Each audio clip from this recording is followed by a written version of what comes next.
E aí vem de novo para chegar agora no Grêmio. O Renato me leva, são 2 anos juntos ali no Grêmio.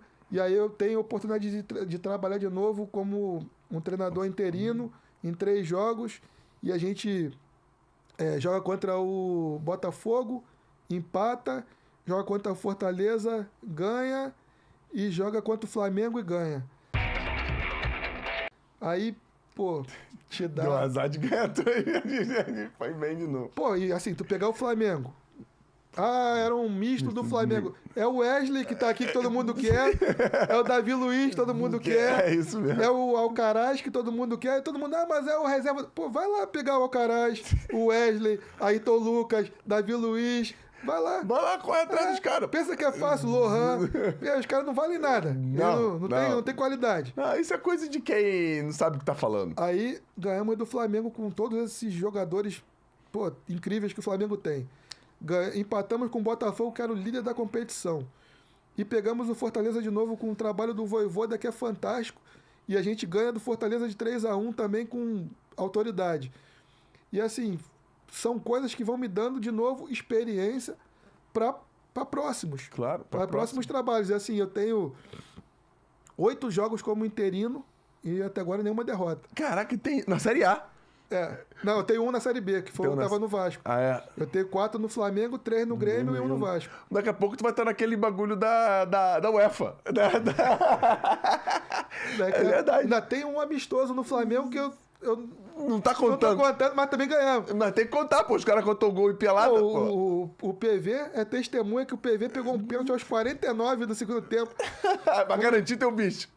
E sem gol. Foi 3-0. Sem gol. Aí jogamos lá. No Flamengo eu não tenho nenhum jogo com gol sofrido. Caramba, que bagulho foda. E como é que tu... Aqui no chat o Sotton Nerd. Qual a torcida que mais te marcou positivamente? E por quê? São torcidas de acordo com o momento, porque são competições diferentes, anos diferentes, momentos diferentes. Tipo, a torcida do Flamengo é uma torcida que a gente sabe do tamanho, da força, onde você joga, né? Você tá jogando em Natal, a torcida do Flamengo é gigante. Tu vai jogar ali, é gigante. E essas equipes grandes, como é o Vasco, como é o Cruzeiro, como é o Bahia, como é o Grêmio, são torcidas nacionais também, que é onde você vai te marca. Então, assim, eu tenho muito carinho por todas essas torcidas que eu trabalhei, porque, que nem eu falei, aonde eu passei, Marcelo tá sendo político em falar, não querer falar. Não é isso. É porque, assim, eu não tive nenhum problema em nenhum lugar que eu tive. E todos os torcedores onde eu passei, que me seguem no Instagram, eles me mandam mensagem até hoje. Torcedores do Cruzeiro, torcedores do Bahia, torcedores do Grêmio, do Flamengo, do Vasco, e das equipes menores também. Bom Sucesso, Portuguesa. Eu recebo mensagens de vários caras assim, com gols aleatórios, em momentos aleatórios. Pô, eu tava num jogo tal do Bom Sucesso e agora tu tá no Grêmio. Eu tava num jogo tal do Nova Iguaçu, tu tá no Vasco. Eles me mandam... E assim, meu Instagram ele é aberto. Então eu vejo as mensagens, as que eu posso eu respondo, as que são impublicáveis, infelizmente não dá para responder, mas dentro do possível, eu atendo todo mundo, eu respondo todo mundo, na vitória e na derrota. Não fico me escondendo atrás de nada não, e respondo o máximo que eu posso. Por quê? Porque aonde eu passei, graças a Deus eu tive um carinho muito grande. Esses 2 anos no Grêmio, a minha esposa pensou em vender o nosso apartamento aqui no Rio e comprar lá em Porto Alegre. Tamanho foi o carinho que nós tivemos lá em Porto Alegre. Nós fomos tão bem recebidos lá, não só pelas pessoas do clube, pelos profissionais ali do clube, quanto pelo entorno, os amigos que nós fizemos lá, a torcida. A minha esposa chegou a cogitar a gente vender o apartamento aqui e comprar lá, para a gente criar raízes lá, pelo carinho que a gente foi tratado lá. Então, como é que eu vou falar de uma torcida que eu fui abraçado lá em Porto Alegre, como eu fui também pela torcida do Grêmio? Pô, então, legal. assim, nós voltamos tristes pelos amigos que nós deixamos lá, assim, de ter que ficar longe deles. Mas o contato... também é um momento delicado lá por causa da enchente, né? Isso foi uma coisa que eu nunca pensei em ver na minha vida, a quantidade de água que foi chegando longe do rio, né? Porque perto do rio, tu até pensa, uma enchente, pode acontecer de transbordar ali, naquela rua ali do lado, 2 ruas para cá. Eu morava a 20 minutos de carro do rio, do Guaíba. Do Guaíba. E a água chegou na minha rua. A água 20 chegou... minutos de carro é longe, cara. 20 minutos de carro, a água chegou na minha rua. Ela chegou... A minha rua, ela era assim, meio que inclinada. E eu morava na parte mais alta. Na parte baixa, até a metade, a água chegou no pescoço de uma pessoa de 1,80 m, mais ou menos. Nossa. A água chegou aqui. Agora, tu imagina uma quantidade de água que enche de lá do rio até 20 minutos depois de carro com água aqui, no pescoço. Ela não vinha rasinha aqui, não. Ela vinha no pescoço desde lá de baixo até aqui. Caraca. Ela vinha... Tanto é que a água chegou na janela, na porta do avião, no aeroporto. A gente olhava a imagem, a água chegava na porta do avião. Pô, tem que botar uma escada para tu subir ali no avião. Aquela altura é a água chegou da escada do avião para a pista. Cara, que loucura, irmão. Eu nunca vi tanta coisa assim acontecendo de... E assim, eu não conhecia, eu não dominava Porto Alegre, eu só saí ir pro treino e voltar. E aí, minha filha desesperada, porque começa a ver no Instagram dela as amigas perdendo casa, perdendo aqui, a outra saindo, assim, água pra caramba. E aí ela, pai, a gente vai morrer aqui. Eu não sei o que vai acontecer, a gente vai morrer aqui. Falei, filha, calma que a gente vai dar um jeito. A gente arrumou um jeito de sair, e aí eu consegui sair através de um amigo do Grêmio, que ele foi me dando as orientações, porque pelo GPS, o GPS me jogava em áreas alagadas. E aí eu tive que ir com ele, eu fui 1 hora com ele no telefone, ele direita, esquerda, referência daqui, pá, até eu pegar a estrada. Eu levei de Porto Alegre a Torres, que leva mais ou menos 2h30, eu levei umas 5 horas, por aí, 4h30, e aí depois eu estiquei até Floripa, deu quase 9 horas, um caminho que leva 4 horas, 4h30, por aí eu levei 9 horas para chegar. E aí a gente ficou em Floripa 3 dias, até o Grêmio decidiu o que ia fazer. Quando o Grêmio parou mesmo de não tentar treinar na cidade, aí eu saí e vim pro Rio direto de carro, saí eu, minha esposa, cachorro. Caramba. E pra arrumar as coisas, tu arrumou... Teve que arrumar tudo rápido, né, filho? A gente saiu como se fosse uma calamidade. À noite, porque assim... Porque foi do dia pra noite? Não, a chuva começou na sexta-feira, lá em Canoas.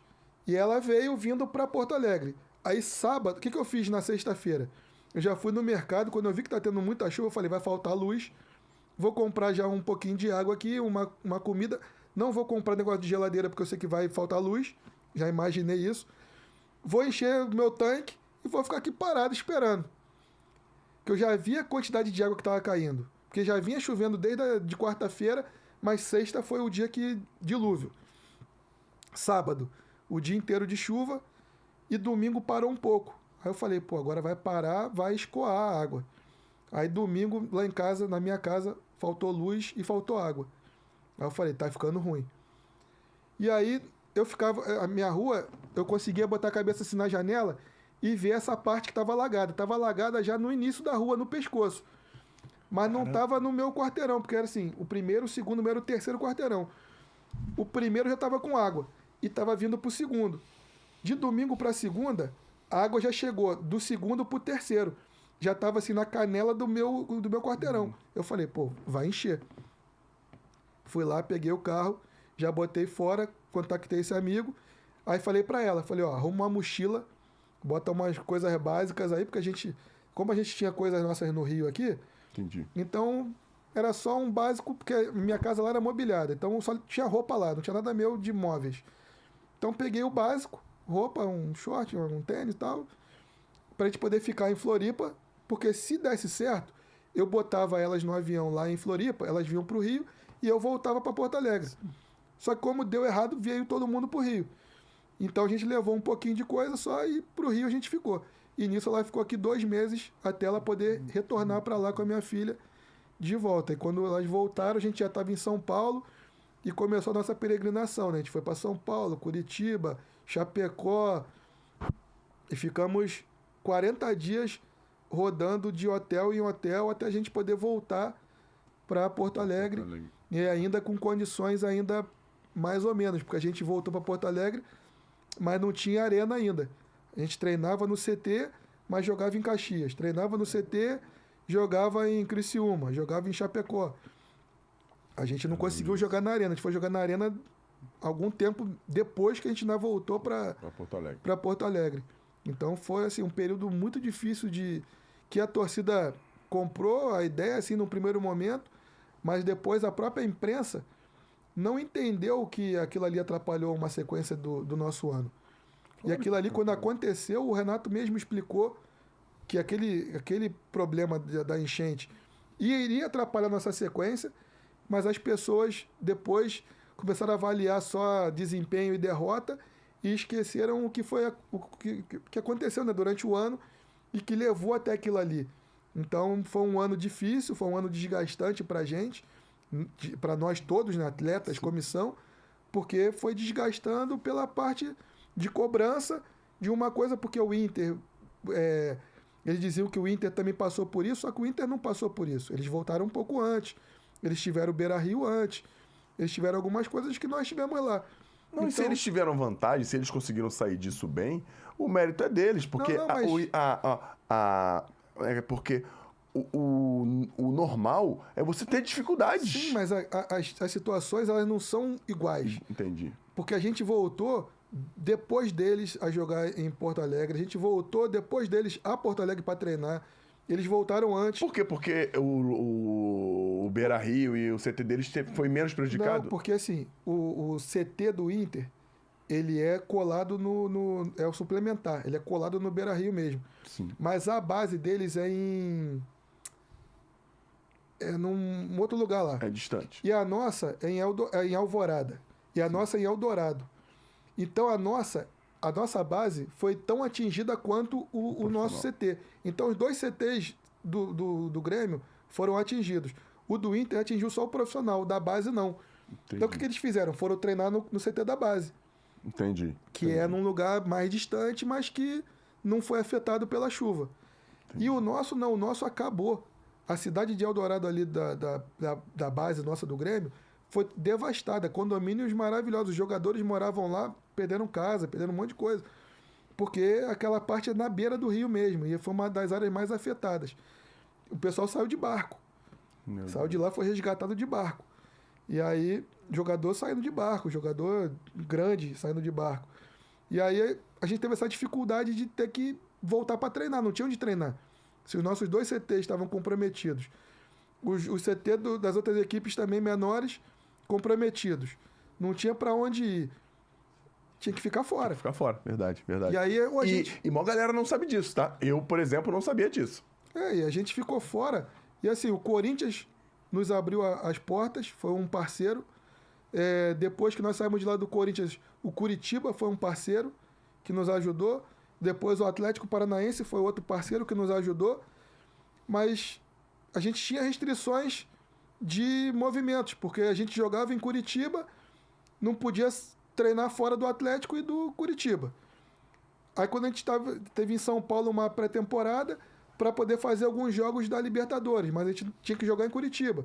Entendi. Então a logística tinha que ser muito bem feita, e aí eu parabenizo o Pedrinho lá, junto com o Juan e a galera lá, o Marcelo, que montaram uma logística lá importante para nós, para que a gente tivesse pouco deslocamento para jogo, mas a gente tinha que ficar numa base.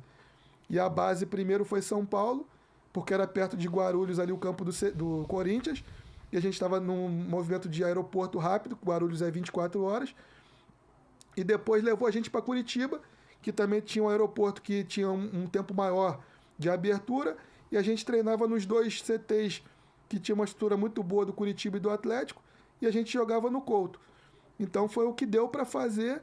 E depois a Chapecoense emprestou um jogo, o Juventude emprestou um jogo, e a gente era assim, quem é que empresta? Quem é que pode emprestar? Quem é que pode ajudar? Quem é parceiro? Porque tinha gente que quando deu a enchente, não tem que parar o campeonato. Mas ninguém sabia o que nós estávamos passando ali, porque assim, eu fui afetado numa parte pouca, mas tinha um roupeiro, tinha o massagista, tinha o segurança. a galera perdeu tudo. E o futebol não são feitos só dos 22 jogadores ali. Muito bom. Tem aquela galera que é o que O que faz o barco andar, pô. que faz andar e eles. E aí, a preocupação com eles? Faz o que com eles? A gente vai levar eles pra comer e dormir em Curitiba. E ele vai deixar a esposa dele lá com água no pescoço? Cara, que envolve Ele muita vai coisa. deixar a esposa dele sem comida? Ele vai deixar a esposa dele sem água? Ele vai deixar os filhos dele sem material, sem nada? Como é que vai fazer? Tu vai levar todo mundo pra fora e vai deixar a família deles como? A minha família, graças a Deus, eu pude tirar de Porto Alegre e trazer pro Rio. E a família de quem é gaúcho, de quem mora lá dentro, vai fazer o que com a família deles? Então, assim, esse povo ficou lá dentro, preso com a família, fora, mas preocupado com a família. Verdade. Então, isso tudo afeta o ambiente. Você tem que trabalhar 40 dias fora de Porto Alegre, mas pensando na sua esposa, nos seus filhos, na sua casa que tem que reconstruir, no seu carro que você perdeu.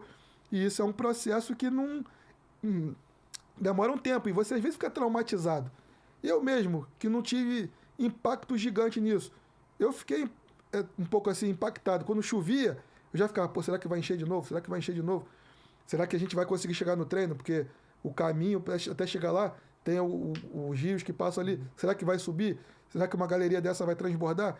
A gente ficava assim. Chegou a perder algum amigo? Não. Assim, de pessoas, nós não perdemos pessoas próximas a ninguém, mas pessoas próximas que perderam tudo. Entendi. Tivemos pessoas próximas que perderam casa, perderam carro, perderam bens materiais e algumas coisas sentimentais foram embora, retratos e algumas coisas assim. Então, assim, algumas pessoas próximas perderam tudo. E a gente se solidarizou, a galera teve um engajamento lá, a galera ajudou financeiramente. Quem pôde mais ajudou mais, quem pôde menos ajudou menos, mas todo mundo ajudou de alguma forma para a reconstrução dessa galera que perdeu alguma coisa lá. E não foram poucos, não. Foram Imagino. alguns que perderam, tanto do profissional quanto da base. Todo mundo, né? Todo mundo é morador da cidade. E a base, os moleques moravam lá da base, lá no CT. Tiveram que sair também de lá, porque não tinha como ficar lá. Claro. Então, em algum momento, teve que sair. Aí, como é que faz? Ainda tem isso. Ainda tem a molecada que mora no CT da base. Triste. Cara, que loucura. Que loucura. Mas que bom Mas graças que a Deus já que resolveu. não tivemos perdas de vidas. Foram bens que foram recuperados e estão comprar de sendo novo. recuperados. Quem tiver que comprar, A maioria compra está de sendo novo. recuperado, mas foi um bem, assim, uma situação que deu para resolver bem, sem perda de vida. Mais importante. Mas Tá aqui até agora, se inscreve no canal aí, pô.